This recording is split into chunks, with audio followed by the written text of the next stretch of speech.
मित्रांनो, खरीप हंगामासाठी पावसाची वाट पाहणारा शेतकरी आता याच पावसाने बेजार झालाय.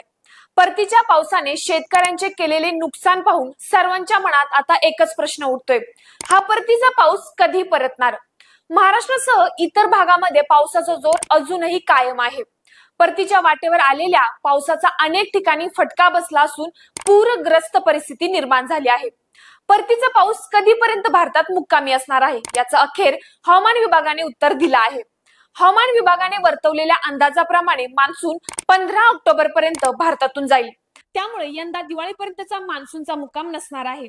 महाराष्ट्रातून पाऊस 10 ऑक्टोबर पर्यंत जाण्याचा अंदाज व्यक्त केला जात आहे. राज्यातील अनेक भागांमध्ये पुढील काही दिवस मेघगर्जनेसह मुसळधार पाऊस राहण्याचा अंदाज आहे. विदर्भातील काही जिल्ह्यांमध्ये हवामान ढगाळ राहण्याचा अंदाज असून मराठवाड्यातील काही जिल्ह्यांमध्ये पावसाचा जोर वाढण्याचा अंदाज वर्तवण्यात आला आहे. बाकी शेतकरी मित्रांनो, हा व्हिडिओ आपल्याला कसा वाटला नक्कीच आपल्याला कमेंटद्वारे नक्की कळवा. तसेच हा व्हिडिओ आवडल्यास नक्कीच या व्हिडिओला लाईक करा, शेअर करा. धन्यवाद.